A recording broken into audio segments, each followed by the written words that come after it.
ఒకప్పుడు కాలానికి పేరు కూడా లేని ముందు శూన్యం మాత్రమే ఉంది. అది నిశ్శబ్దంగా, విస్తారంగా, రూపం లేని పూడికలా ఉండేది. కాని ఆ శూన్యంలో సర్వశక్తిమంతుడైన సృష్టికర్త దేవుడు నివసించేవాడు. ఆయన అపరిమిత శక్తితో, అంతులేని ప్రేమతో ఉన్న దైవం. ఆ వెలిగిలేని స్థితిలో ఆయన ఒక ప్రపంచాన్ని ఊహించాడు. వెలుగుతో, అందంతో, జీవంతో నిండి ఉన్న ఒక లోకాన్ని. దేవుడు ఒక మాట పలికాడు. ఆ మాటతో ఒక స్పార్క్ ఏర్పడింది. చీకట్లను చీల్చుతూ, అన్ని దిశలలో వ్యాపించే వెలుగుతో కూడిన ఒక ప్రకాశం. ఆ వెలుగు సృష్టి యొక్క ఉదయం, తొలి రోజు అయ్యింది. తన శక్తివంతమైన చేతులతో దేవుడు ఆకాశం మరియు భూమిని రూపొందించాడు. ఆకాశాన్ని, నీటిని వేరు చేసి, సముద్రాలను వారి స్థలాల్లో సేకరించి, పొడి ఉన్న భూమిని బయలుదేరేలా చేశాడు. ఆయన భూమిని చూశాడు. అది మంచిదని తేల్చాడు.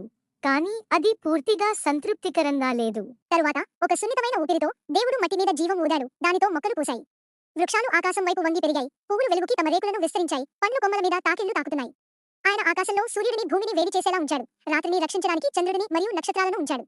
ఇంకా భూమి ఖాళీగా అనిపించింది. కాబట్టి దేవుడు నీటిని చేపలతో, ఆకాశాన్ని పక్షులతో నింపాడు. అరణ్యాలు వివిధ జంతువులతో ప్రాణవంతమైపోయాయి. ప్రతి ఒక్కదానికి దాని ప్రత్యేక ఉద్దేశ్యం, ప్రతి ఒక్కదీ ప్రత్యేకంగా రూపొందించబడింది. భూమి జీవంతో, కదలికతో నిండింది. కానీ ఇంకా ఏదో లోపమై ఉంది. అప్పుడు అతి జాగ్రత్తగా దేవుడు ఒక కొత్త జీవిని రూపొందించాడు. తన స్వరూపంలో సృష్టించాడు. ఆయన మన్ను నుండి మానవులను రూపొందించాడు. తన ఆత్మను వారిలో ఊదాడు. ఆయన వారిని పురుషుడు మరియు స్త్రీగా పిలిచాడు. వారు తొలిసారిగా ప్రపంచాన్ని చూశారు. ఈ ప్రపంచాన్ని జాగ్రత్తగా చూసుకోండి, దేవుడు అన్నాడు. పుష్కలంగా వృద్ధి చేయండి, ప్రణాళికతో జీవించండి. నేను సృష్టించిన ప్రతిదాన్ని సంరక్షించండి. మానవులు తమ చుట్టూ ఉన్న అందాన్ని చూసి ఆశ్చర్యపోయారు. నదులు, పర్వతాలు, జంతువులు, వాళ్ళు ఆనందించారు. దేవుడు తన సృష్టిని, చిన్న పైరు ఆకును మొదలుకొని అతి పెద్ద వృక్షం వరకు, సముద్రాలను, నక్షత్రాలను పరిశీలించాడు. ఇది చాలా మంచిదని భావించాడు.